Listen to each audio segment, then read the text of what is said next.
வந்தது அன்பர் நெஞ்சம் பரவசமானது. ஆடி பாடி ஆலயம் போவோம் பாளையம் நாம் தேடி. கூடி பேசி கூழூத்தி படைப்போம் அம்மன் அருள் நாடி. ஆடி மாசம் வந்தது வந்தது அன்பர் நெஞ்சம் பரவசமானது. ஆடி பாடி ஆலயம் போவோம் பாளையம் நாம் தேடி. கூடி பேசி கூழூத்தி படைப்போம் அம்மன் அருள் நாடி.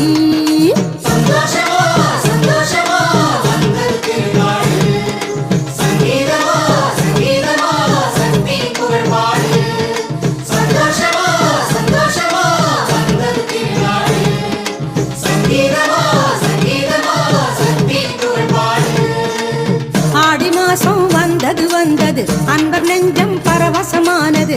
ஆடி பாடி ஆலை